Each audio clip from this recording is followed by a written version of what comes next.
thought, okay, we'll take a punt on it. Don't know if the guy knows what he's talking about, but let's see. And we're a couple of years later, and I have a fancy new landing page. And in the meantime, there's been 10 versions of this landing page. I've done 5 checkout experiments, and I've done hundreds of tests. So not only do I do tests for my clients, my freelance clients, and for my customers, the Roast customers, but I'm consistently improving and iterating on my own landing page and sign-up flows. Wilson, any questions or anything worth noting that's come through so far? So there have been a few questions, but there are none that we're not going to answer. So if you have questions and you've posted them in the questions directory, then you can rest easy that we're going to answer them. Yeah, there'll be plenty of time to do questions. So yeah, don't worry about that too much. I hope you're liking it so far. Let's keep going. So on this slide, I'm actually sharing the process that I follow. And this process, I could deconstruct this into like a massive blog post, but it's a summary of how it works. So if we start here, they visit the website. So a potential customer visits the website, they watch a roast. So when someone books a roast, I asked if they've seen a roast before. 90% say yes. So it shows you how important actually watching a roast is to going on to book. Interestingly, the 10% that say no, I do always ask, well, why did you book it? You've never seen it. And most of it's, they say, well, my boss told me to book it, or I read one of your blog posts. So there has to be a level of trust. There has to be a level of engagement. They have to believe you have authority. They then, from my landing page, they go to book a roast, and I have a tool I use called SPP. That's SPP. And it's a platform, like an agency booking platform, where people can book, fill in their details, and I can manage my orders.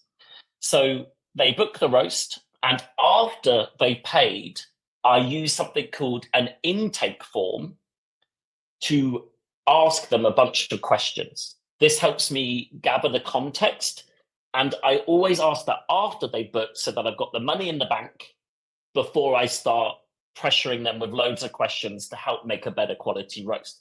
So it's important to ask these questions to set the scene and give a high standard, but I also make sure that it's after they paid the cash. Then I go ahead and record the roast, and I use a tool called Teller, which is a screen recording tool that makes beautiful videos, and I highly recommend you try it. It's a fun and nicer looking alternative to Loom, and you would have seen it earlier. And then what I do is I send back the roast to the customer, and I ask them for a testimonial. And I built a tool to collect testimonials, and that's called Senja. That's senja.io. And this allows them to very quickly leave a video or a text testimonial for me. And I can use rewards and incentives to get more testimonials. And I can then share these testimonials on my landing page and with a wall of love. So this is something I'll talk about a bit more. But the final part of this flow is that 10 days later, I send another email. This is automated in a tool called InCharge, asking again what they thought of the roast and how they're getting on. I do not upsell in my checkout. I only upsell during the roast itself in a very natural way. And in the follow-up email, if they reply saying they're struggling to implement the changes, I then upsell. The truth about upselling is in these kind of more premium upsells, for example, a landing page copywriting service is about $1,500, is they'll come to you if they want it. You need to create opportunities for that, but I'm not going to do that. I personally will not do the hard sell. And I don't think someone will book a $2,000 copyright service without even having watched the roast. Amazingly, sometimes when they watch the roast, they do immediately click from the roast email, the email that contains the link, and immediately drop $2,000 on a copywriting service, which shows you how effective your first service or offering can be in driving more sales. So that's the flow. It's weird because I'm looking at the deck and I can't see the questions. So I'm going to come over and see if anyone's left anything. What do you think? Okay, we will be talking about the price, yeah. If there's anyone, okay, someone said there's no sound, that's fine, don't worry. I will pass over where you can see that and Wilson shared one with you. Yeah. So There's a if you've link got at the any top of a questions, page. No, sorry, there's a link at the top of a page to watch an example yes, roast if you missed it. So if nice. you didn't hear the sound, go ahead, click that, and you'll be able to see an example roast. Yeah. Or, add me to your subscribes and watch it after. But whatever, please check it out. So, what is an intake form? And this is the thing that I think will really help you understand how I can give some good value. So, when they book, I collect details. I ask, have you watched the roast before? What's your URL? Obviously, I need that. What traffic do you have and where does it come from? How do you measure landing page conversion? What is your current landing page conversion? So there's various questions here. And I use these because in the first part of the video, I actually go through these questions and I can riff off of them and give them some first thoughts. And what I like to think of that is giving them immediate bang for buck. So before I've even gone on their website, I can answer some of what they've said here and start giving them some first thoughts about what I want to see on their site. And this has worked really well for me because it gives me a way that is pretty similar, standardized. I, of course, vary it depending on the answers, but mostly I'm covering off the same topics, but the person feels really grateful to get that quick win in before I even look at the site. So about 10 minutes is actually spent doing this, and about 10 minutes is on the roast, split into the two parts. So that's something I highly suggest, is that the more information you take here, the better quality and more gratifying instant feedback you can give.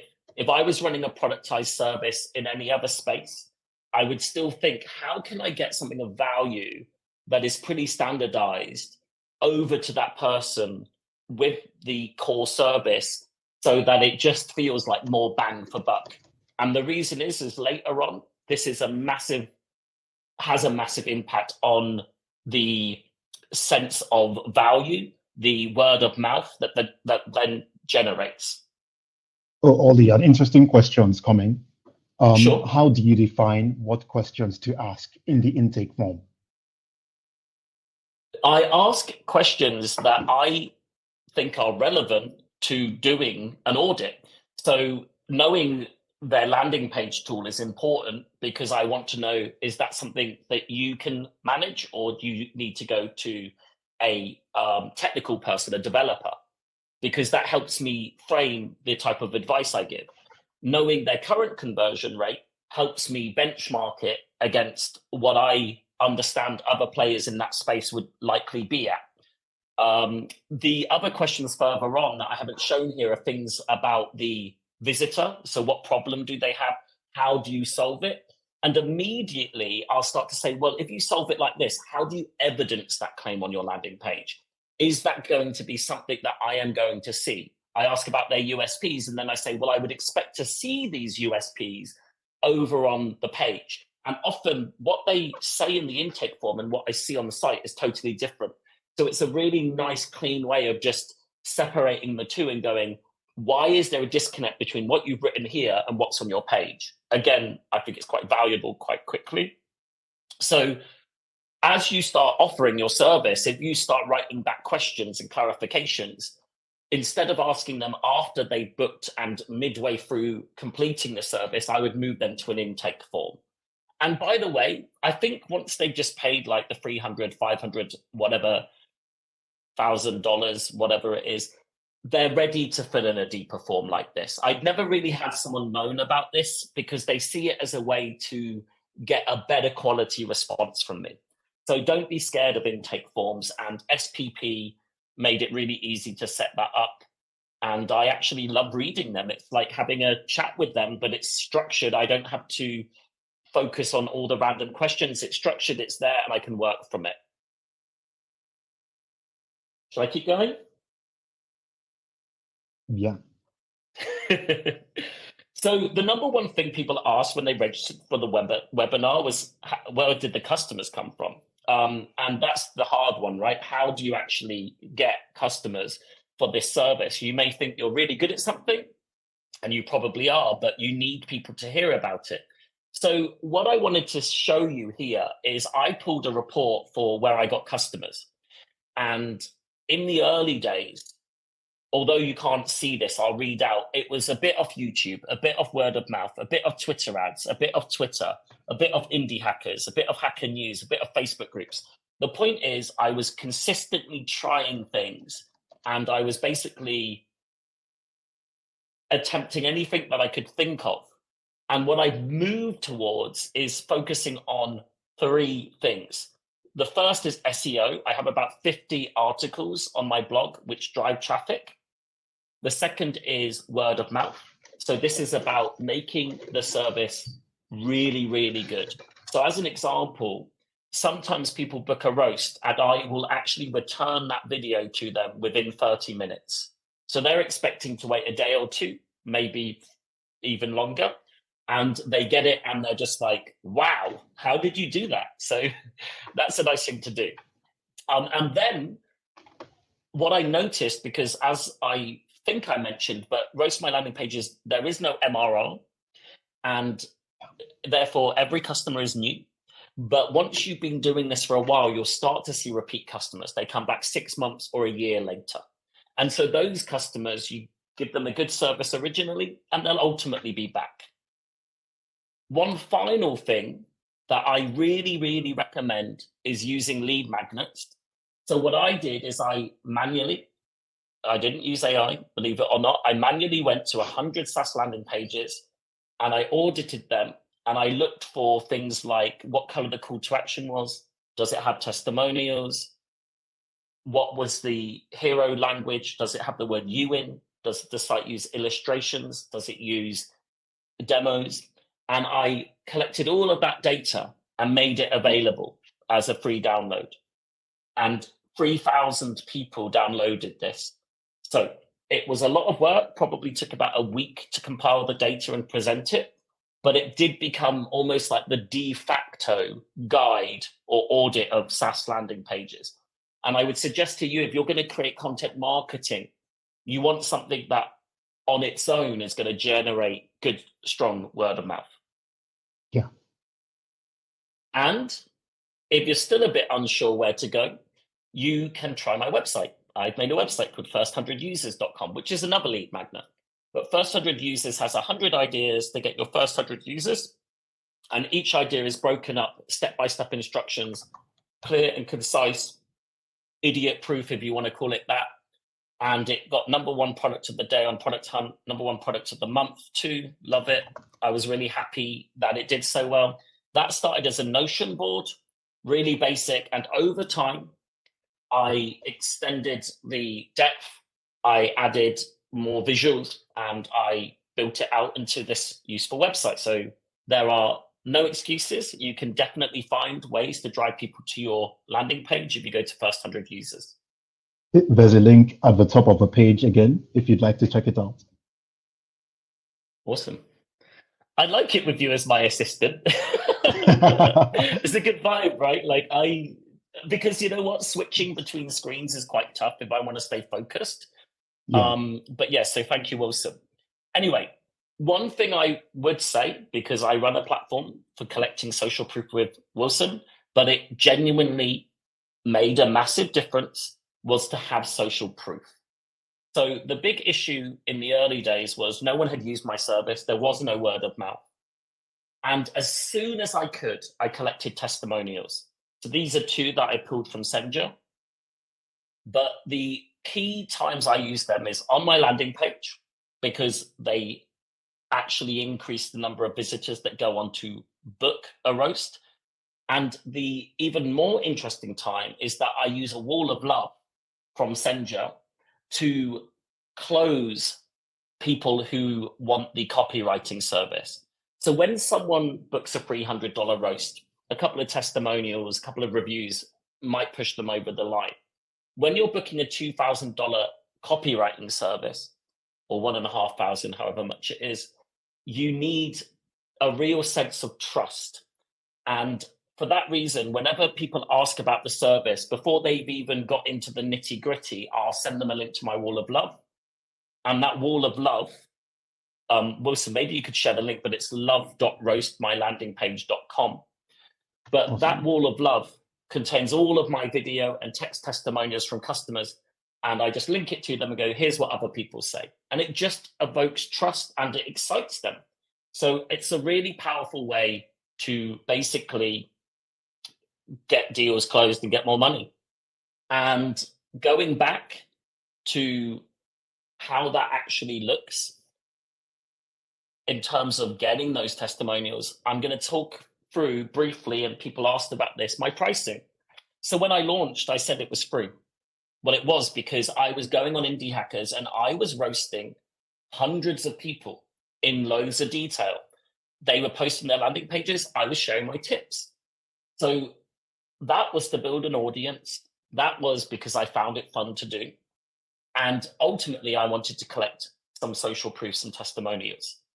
I'm privileged enough that I was able to work for free, but it was also something I could do in my spare time. At that time, I did have another job. And then I moved to charging £39. £39 just proved that people would pay for it, and there's very little friction for them. You know, they can take a punt. So I put it at £39 because I wanted to start collecting more social proof, and I also wanted to start collecting case studies. So evidence that the service grew conversions from people. Testimonials sometimes can feel a bit vague. So they might just be like, I love the service. But what I was looking for is people who said, since I implemented your ideas, I've made this much more money. I then experimented with a higher price point of $299. It was not converting so well, so I reduced it to $199. And then finally, I switched to $350. The pound is very weak at the moment, and I found that American customers convert higher, and they seem to lean more towards these types of service. So I ultimately switched to value pricing. What I'm trying to get across here is just play with different numbers, think about the type of people you're trying to reach, and prove the value of what you can do. Because if I can lift someone's conversion by 20% on a big website, that's worth tens of thousands of pounds. And at times I've done that with customers. But if I'm just charging for time, $350 is $20 a minute. So you want to get to a point where you're not charging for your time, but what you can create for people. So that's how I would explore pricing. Finally, a couple more things. There's a lot. Wow. Here are some of my biggest lessons. So, first of all, you want to find something that at some point you're going to be the best at. Right now, if someone asks about landing pages, often I'll be tagged on Twitter or LinkedIn, or the word of mouth will kick in. And that's because I've really focused on being the landing page person. So I wasn't the best at landing pages, and I'm probably still not now, but I'm definitely very good and I've worked very hard to build that reputation. But the challenge for you is, can I see myself doing this for 1 or 2 years, not 1 or 2 weeks? Next up, I really encourage you to over-deliver to optimize for word of mouth. You need people being blown away. Not people saying you're good, but genuinely blown away. You want to use an intake form for context, as discussed. You want to upsell, as discussed. You want to follow up later. So you don't want to just leave them. You've got to think of these people as people with money, people who've spent 30 minutes in your company, in my case with the video, or 20 minutes. These are people that you can go back to time and time again. Remember to collect testimonials and use them. And remember to focus on fewer marketing ideas, but in depth. Finally, one thing you really want to think about is, are you building a one-off service or a subscription service? So Roast My Landing Page, apart from the odd customer that rebooks or the upsell customers, every time I get a customer, they're a new customer.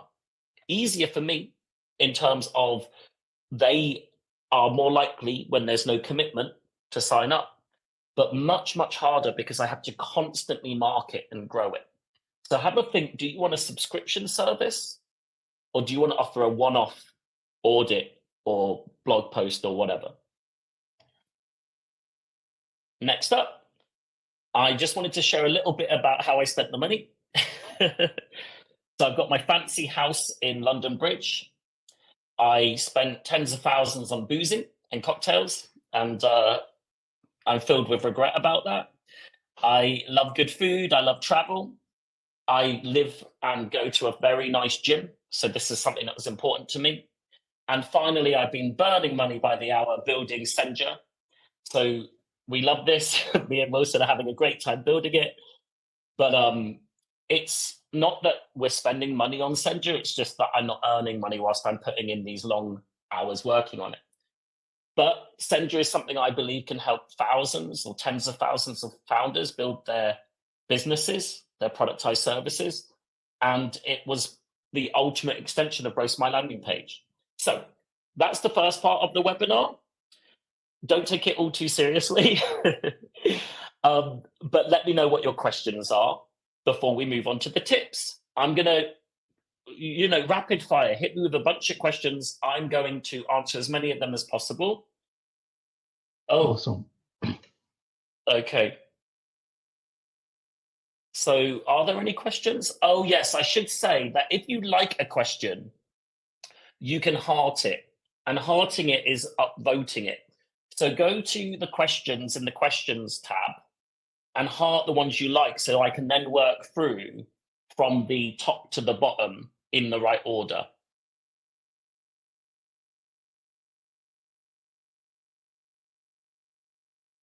Yeah, so the first question from Darren is about my acquisition channels changing. Yeah, so basically, like I mentioned, I was trying absolutely everything. I would say the easiest to get going is community outreach. That was Facebook groups and indie hackers. But the problem you'll face today is that there's hundreds of people that have caught on to using communities to drive traffic to their productized service. So you need to go in there and actually be a useful and meaningful part of the community. You cannot just siphon people off. It just doesn't work like that. And people are jaded and they can see it happening. So when I went there, I was really spending hours, tens or even hundreds of hours a month on replying to posts and being useful. And loads of that didn't turn into cash. And I didn't expect it to. But now it's even harder than ever. And I've noticed in these communities, people are using AI replies and things like that. So I consider looking at the lead magnets. I would consider building public. And I would definitely move towards generating word of mouth. So if I was honest, I would find people who would be good customers and I would just offer it for free if you're in a position to do that. And I would just get those testimonials in. Right, I'm going to click that as answered unless anyone disagrees, but I think I answered that one pretty well. Solid 5 out of 10 answer. Does having a product video on the landing page increase conversions? You have to test it. Basically, video can increase the page load time, which is not ideal for conversion. But videos, if they're well done, are very rich. They can contain customer interviews or case studies, which can be emotional and authentic and prove credibility. So you need to test it. I read some research from Unbounce that said it's actually on SaaS pages proven to decrease conversion. But for example, a business like mine where you're getting a video audit, I have to have a video on it. You're probably thinking of video sales letters pages. What I would suggest is test your performance of your video on your page. If you use a tool like Wistia, you can actually go in and see the play rate on the video. So that's what you want to be doing. You want to test it. You want to compare it. Don't assume. How did you build your trust with customers? Testimonials. It's the only thing. If you were to send cold emails to prospects, would you pitch your roasting service to get foot in the door and then upsell? Yes. In fact, I probably wouldn't. I would probably give them a roast for free. So if I was to reach out to people who I really wanted as a customer, I'd probably film a 5-minute roast. And then I would say, if you want to book the whole thing, pay me $100. And then I would go to actually upselling them. You're just building trust through doing the work and using the social proof. Which tool did you use to do the videos? Are you annotating directly on the video? Is that done before, or is that just on the LP?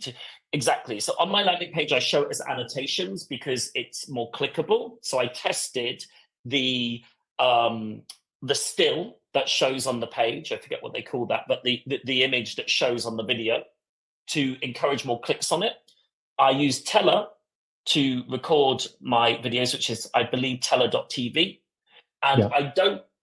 And I don't annotate on the site. I just point it out. And when I send the roast back, I highlight the most important points. Yeah, so this is an interesting one, Graham. I use my headshot. Yes, it's old as well. A lot. How connected is it for you to be doing the roast? So I did build the brand around Ollie from Roast My Landing Page. And I do love running the service, but when I started moving across to Senja, I considered selling Roast My Landing Page. And the number one problem I had was that people kept saying to me, it's you, the service is you. So the issue they had is I really don't know how much value there is without you. So my suggestion would be that when you is to think on this, because when you put yourself in it, you humanize it. People want a roast with Ollie, not like Bob or Helen, because it's all around me and my reputation. But you also probably want to look at from day one, how do I build it in a way that makes the business sellable? Exactly. Marcus, okay. Once everything was set up and automated, how much time did each roast take you? So this is the truth, right? I'm just going to hit you with the truth here. I don't prepare each roast. I look to see if the landing page loads, and then I go. Now, this sounds like, wow, I don't do any planning around it, blah, blah, blah.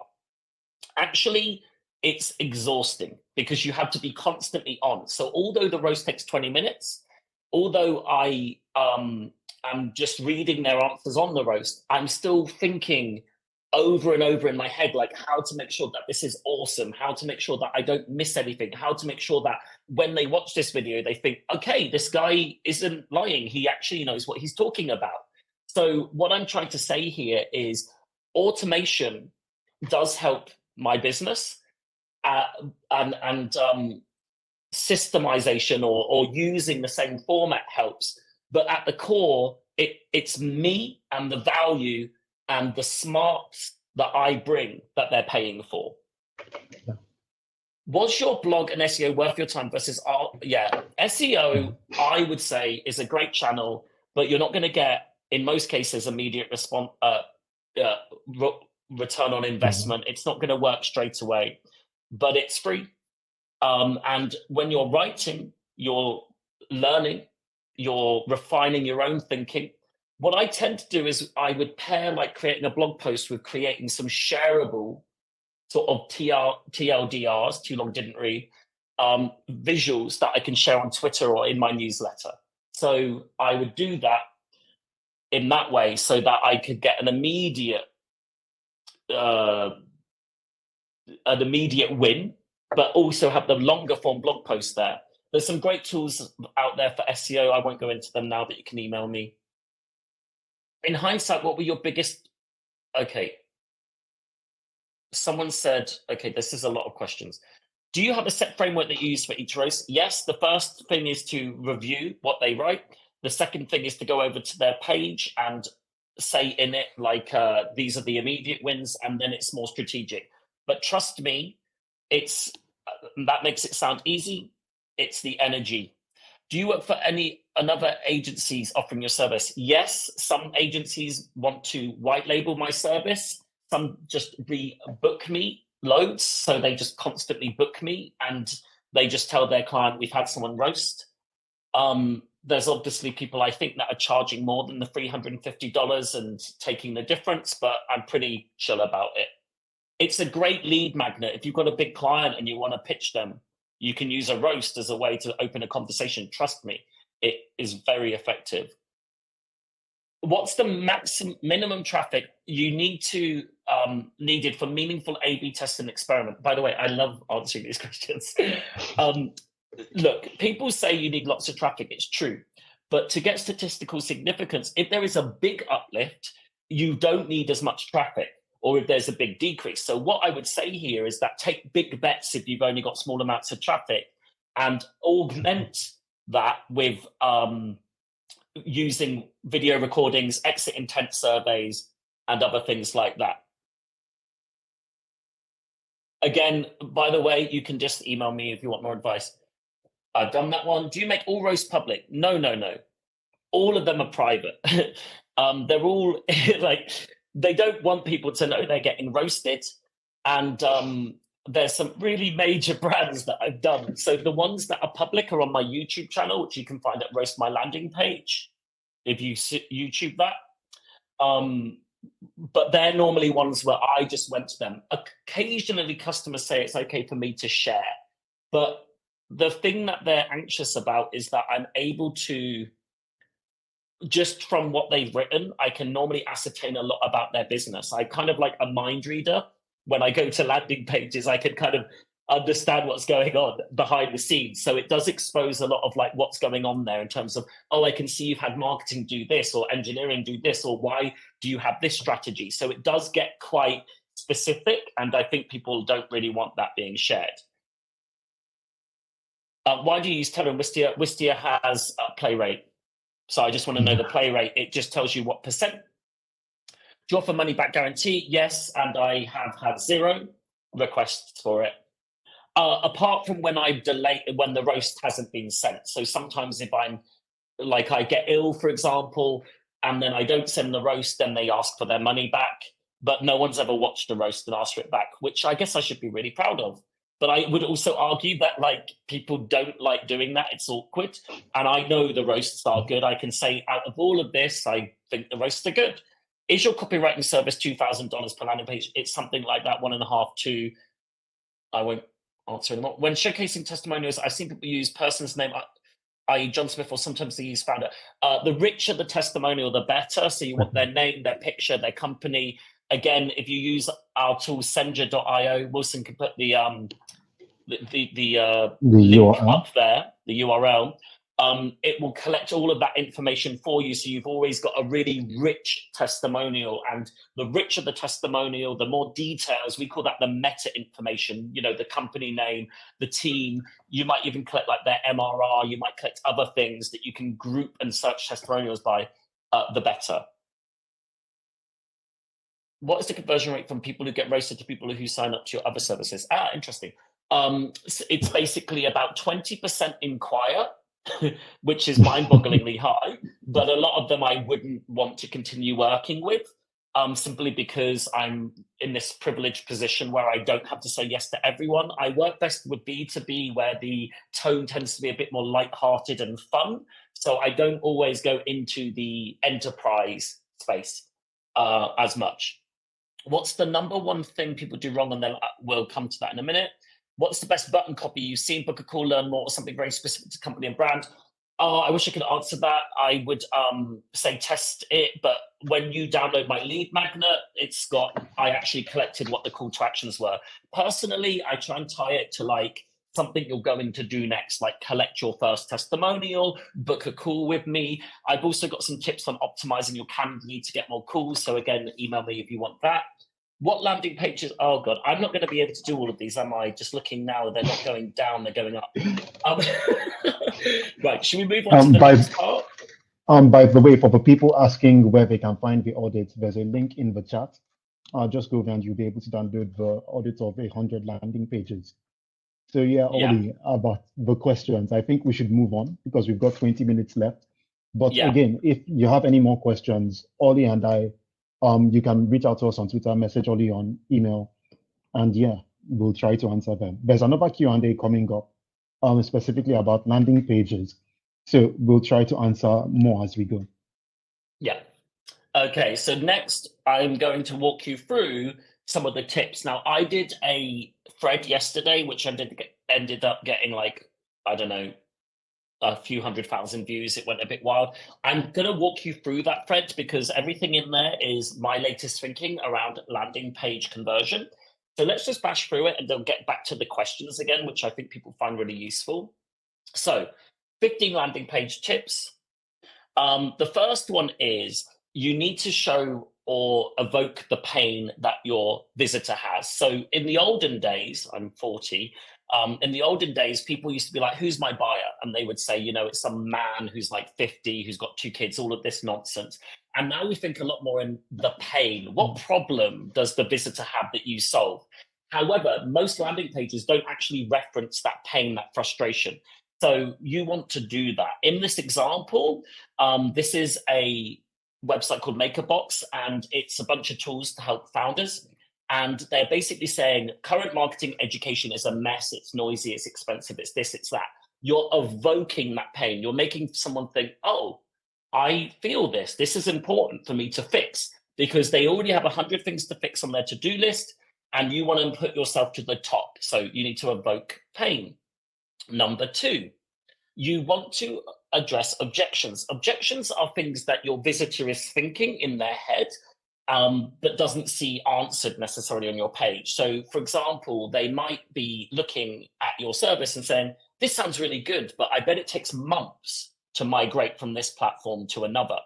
So if you look on ConvertKit, you will see a couple of objections addressed under the call to action. It asks, or it says, no credit card required, sign up in 30 seconds, that type of thing. So there's different types of objections, and how you can identify those objections. Look at the emails people send you, look at your support tickets, look at which frequently asked questions on your website are getting viewed.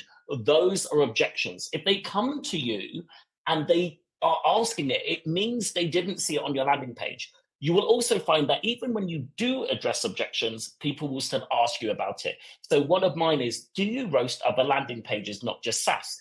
I have it explicitly on my landing page saying I roast all types of landing page. I still get asked that more than any other question.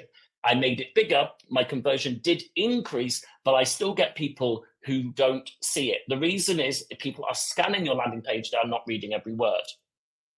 Next one is you need social proof. So you need good quality social proof. That means you don't just need generic testimonials, which is why you need to use a tool like ours. Of course, I'm going to say that, but it really does make a difference. The questions you ask and how you incentivize lead to more testimonials, and they lead to a better testimonial.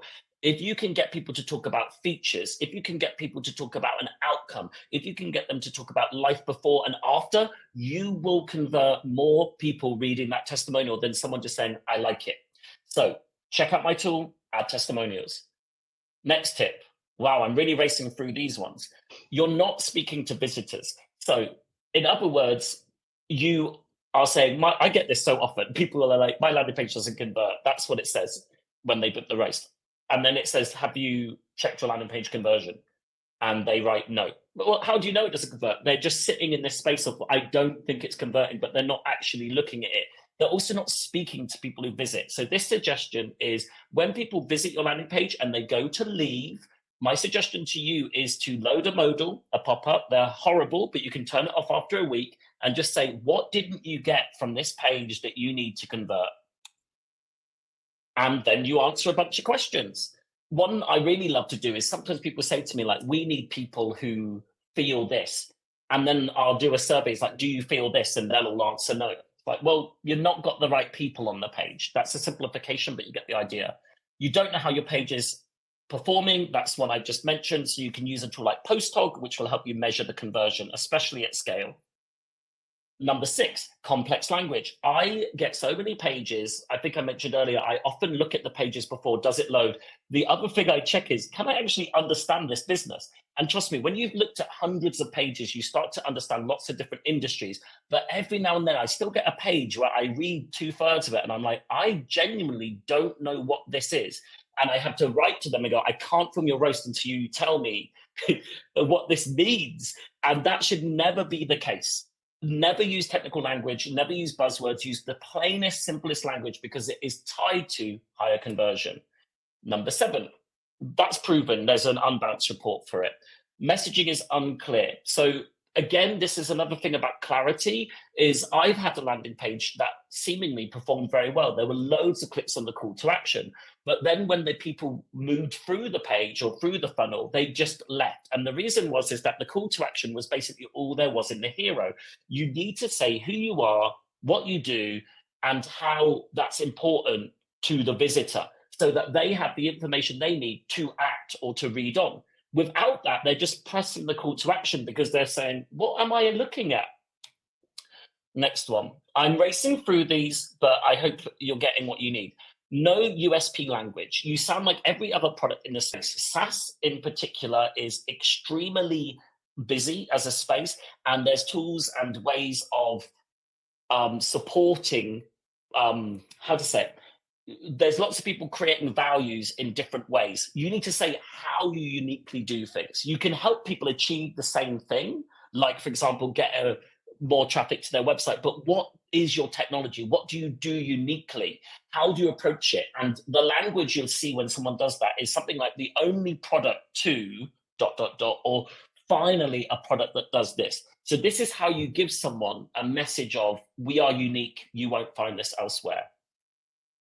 There should be a speed tip competition, because I think I'd win. Okay, all tell, no show. So if you go onto a landing page and you see a large amount of explanation, but not anything where the user can actually interact or see what the product looks like, you're asking them to give up their email and give up their time to sign up without really having a good idea or even any idea of what this experience is. So consider interactive demos, product animations, walkthroughs, and case studies. Number 10. I think we can run the webinar over. Could you have a look, Wilson? But it looks like bottom right, we can extend it by 10 minutes. So if anyone wants me to extend for more questions, just leave it in the chat. Done. Number 10, centered on you, not your visitor. If your landing page is more focused on you than your visitor, especially the hero, I've seen this sometimes where the hero says something like, we are a big company that produces videos. And I'm thinking, okay, cool, that's who you are, but I'm here because I need video production that's lightning fast. So can you talk to me and my pain? And do not center the hero around you. People are selfish, center it around them, engage them, and get them to move on. Were we able to extend? Yes, we were. 10 more minutes. Do people want me to extend out of interest? Or would they rather just go? So leave a note in the chat if you want me to extend. Landing page tip 11, poor clarity and walls of text. So this is quite an easy one to fix. Like, as I mentioned earlier, they're going to be scanning your page. So can you just ensure that it's easy to scan, that you're using headings, that you're using, we call it information architecture, but the structures on your page allow for easy and quick scanning like this. Tip 12 is to make sure that your call to action is locked at the top of your landing page. So basically, when I scroll down the page, just have the call to action there. I've looked at multiple A/B tests and they suggest that this actually lifts conversion. So the next one is that your demo booking page is NAF. So rather than booking with a person, you're allowing them to book with a company. So it should be with a person. Your meeting that you want them to book is 70 minutes and they want to spend 20 minutes. So you should give them 20 minutes and let them run over. You should talk about how that call is going to benefit them. Again, don't focus it on you. Anyone on your demo page has already shown interest. Please revise and refine your demo page. It really makes a massive difference. In fact, it's the biggest frustration of mine because people go to the landing page, they're like, oh, I'm going to book a demo. And then they get to this horrible booking page, so they don't follow through. But these are people that have already moved down the funnel. They've shown interest. These are the ones you don't want to lose. And then there's inauthentic proof. So this comes back to social proof, which is that text testimonials are good, especially if they're supported with all of that meta information that I mentioned, and they're well written and written with purpose. But the next thing to do is to collect video testimonials. They are better at converting in some tests, but as well as that, they do come across as more authentic. It's a lot more difficult to collect a fake video testimonial than a text testimonial. And then finally, wow, this is good that I got through it. Hard to get set up. The visitor likes your products, but worries setup is too complex. So this is when they're going to land on your site and they're thinking, this is kind of interesting, but this is going to open up 20 hours of work into my calendar, and I don't want to do that right now. So you can offer things like templates, how-to guides, and concierge migration to address, this is a form of objection, address that fear. So what you want to say to them is, don't worry, this isn't going to take all year to get set up. You're not going to have to bring your developer in. So you need to articulate why it's easy to get set up, or you need to show things that demonstrate how you get them to success quicker. And we're done. We're going to go back into questions. And if you want, you can follow me on Hello, It's Ollie. You can follow my co-founder on Uboid. Is that how you pronounce it? EUBOID. EUBOID. It's in the chat. And let's do some more questions. Did people want more questions? Are they happy? There are some questions, new ones too. Okay, cool. Let's get through some more questions. What landing page has blown you away? Have you ever not had anything to roast? If from a customer, I have said to them, this is awesome. I love what you're doing. Some of them actually are kind of from the Ollie book of landing page conversion, which is kind of a bit meta. I'm looking at it and thinking, wow, they either follow me or they're just very in tune with the way I think about it. If that comes up, I just screen grab everything and I share it. I say to them, I'm going to share it, but I could always find something. It does feel a bit nitpicky. And sometimes if they're doing really well, I give them suggestions for A/B tests or different flows because I still want to deliver value. I wouldn't just look at it and go, it's perfect. I would say it's perfect, but I would go on to try and deliver value, which is, again, another interesting point because I've had people who've run hundreds of A/B tests and there's not much you can add if that person's done hundreds of A/B tests. You've just got to keep throwing a few rogue ideas out there and hope that you hit on something they haven't tried before. A/B testing, I would recommend using Crazy Egg. We were using Google Optimize, but it's going. Yeah. How do you take a vacation? I don't know. I do go on holiday, and then I either do them on holiday or I just send them an email saying I'm away. Do you want me to refund you? And most people are happy to wait as long as you warn them. I'll be honest, the mistake I've made, I do have long COVID, so I sometimes get ill really unexpectedly, is that sometimes when I'm ill, I don't get enough or have enough energy to email them and let them know there might be a delay, which is something I'm working on as a business owner. But what I would say here is just over communicate and let people know. They tend to be very, very, very forgiving and accommodating. Do you send? Yes, I do send a list and I just reflect very quickly. So I have a template in SPP. I reflect very quickly on what it is that I thought was most critical. So I try and keep it high level, 5 or 6 points, and then I put them to my Senja form to collect testimonials. Yeah. Next, was setting everything up and automating it a pain in the ass? Yeah, it was, but it's better than doing it manually. I think what I did is, I iterated on it. I did set up some basic automations, and as I learned more, I set up more automations. And if you want to know, I could probably share a playbook at some point of what I've learned, but I think you also need to look at your own business, grow that, and see where the pains and frustrations are. The number one tip that was good for an automation what is the intake form. The number 2 is the follow-up email and the link to the testimonial, because I got so many testimonials, which made it much easier to grow. I did that. Where do you learn things about UX? Okay, so I've just been working in digital marketing for years and years and years, and I've run lots and lots of A/B tests. So I don't just look at UX like a UX designer would. I look at the copy. I look at the page structure, like quite similar to a UX person. I look at the offer. I think about the marketing. I look at the funnel. I look at the design elements and how they sort of compound the messages. But yes, it's just like a life experience. Honestly, when I first started in digital marketing, you had webmasters. There was no such thing as a UX designer back then. You might have had someone who was a website designer, but we didn't really call it UX. I know I look young, but it's relatively new. Okay, would you share an example of roast you did for a client? I have one where the client agreed it, and I will. If you message me, Simone, I'll send it to you. It's on YouTube. It's on my YouTube channel. Wilson, could you look it up and post it? It's Roast My Landing Page YouTube. And the one that my customer one is called Orbital. Okay. Do you have a checkbox in the form that allows you to share their videos publicly? No, that's a good idea. But as I said, most people, if anything, lean towards, please do not share this.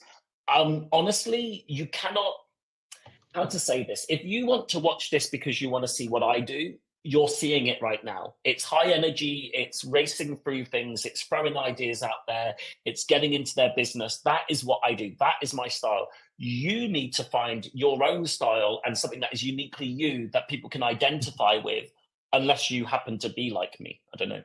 Who represents most of your customers? I'd say 70% SaaS, 10% creators, 10% e-commerce, 10% agency. Did that add up? I think it did. How do your concepts apply to the Apple website? Well, okay, so the Apple website, I think that the Apple website would be a little bit like a repeat customer. If you've had an amazing product experience historically with someone, then you have the credibility.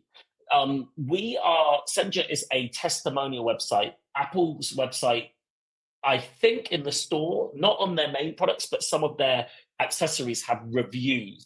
Reviews are slightly different because they are supposedly honest and reflect what the buyer thinks, whereas testimonials, it's about curating the messages that will help you convert. Both have pros and cons, but we are really focused at Senja on testimonials, where we can learn. This was honestly amazing, incredible content. I would have paid for it. Okay, awesome.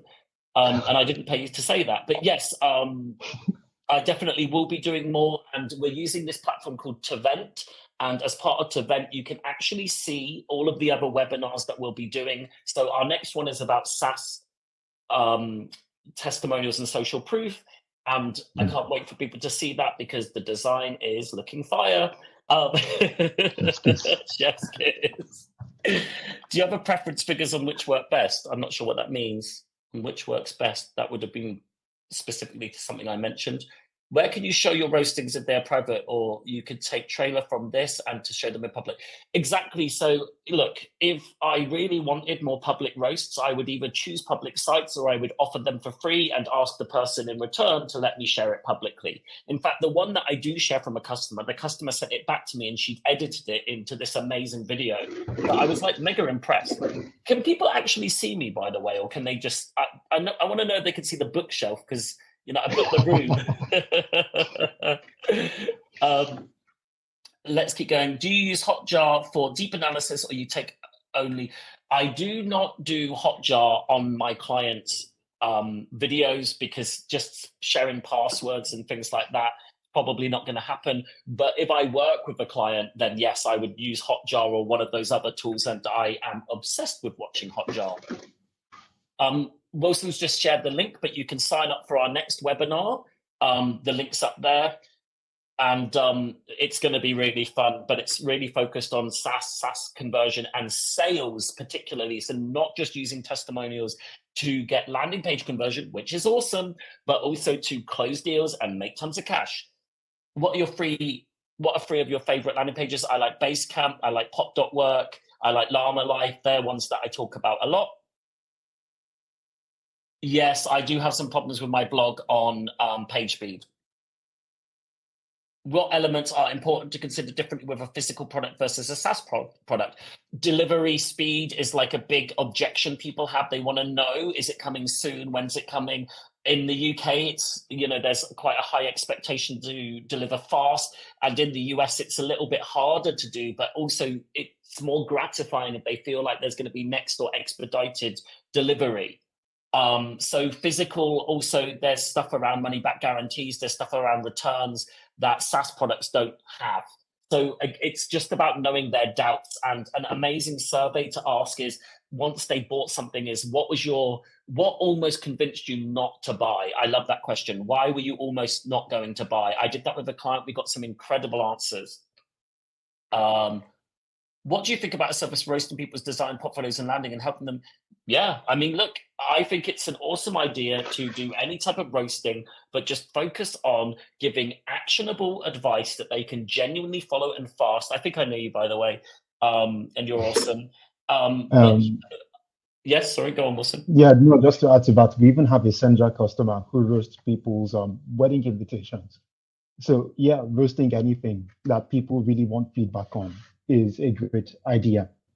Yeah, And the main thing is that once you've done a few, you're going to generate that word of mouth. If you genuinely helped people, if you genuinely moved them forward, if you can't do that, if they like what you did but they don't love it, you probably don't have something that you can productize. Also, you need to be really listening to like, did they get enough out of it, or what they want is actually more like an agency or an extended service. Wilson, question for you: how did you get good at UI? Do you use Figma? Trial and error. Yeah, I've Yeah. just been building a ton of products over the years. So, yeah, just building things over and over again. That's, in my opinion, the best way to get good at design. Although I'm not a designer, I have no idea how to use Figma. I just could. And one thing I think is what we've tended to try and do is not reinvent the wheel a lot. Yeah, In terms of maybe not design, but more in terms of like flows and UX. We often will take inspiration from other sites because we want to use what is commonly out there, because I think that's the best way to serve the customer. You don't want to change things for no reason. So we try and keep it exactly. simple, use frameworks, and you know, we go back and forth a lot, don't we, to get stuff right.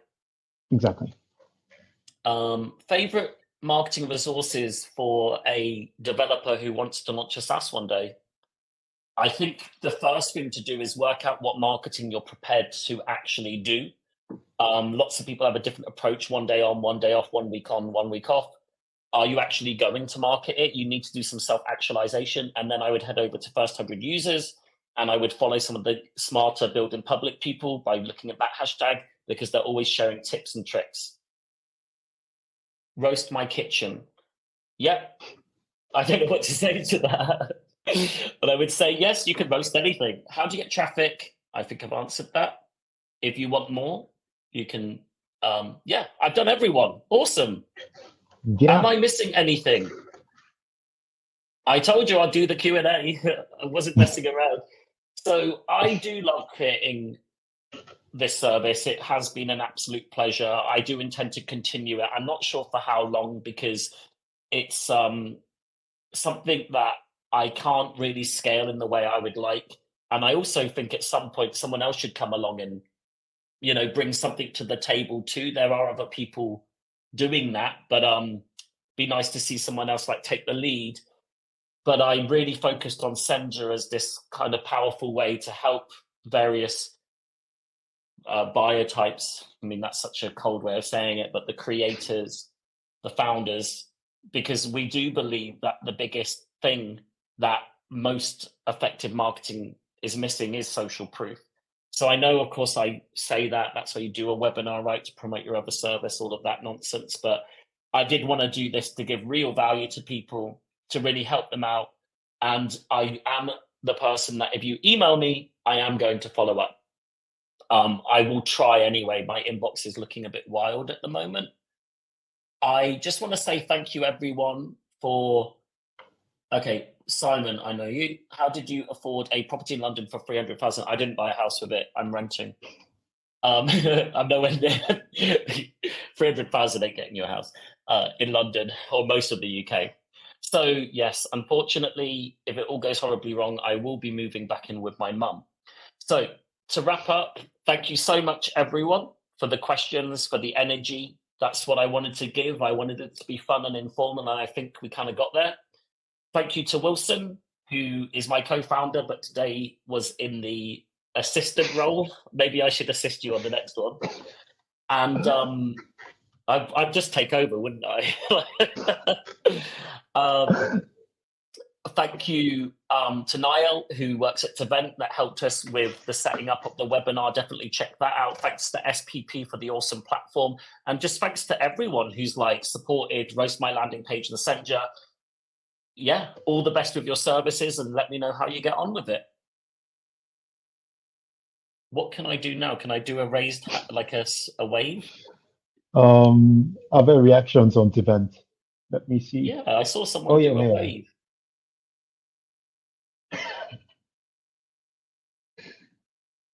Yeah, I should get a glass of wine or something now. I think I'm the only one that can't do a face. Well, neither can I. Okay, that might be it. Right, well, have an awesome evening, everyone. Thank you, and I'll share the recording shortly. So cheers for that. Bye, everyone. Thank you, Wilson. Thank you. Bye. Bye, bye, bye.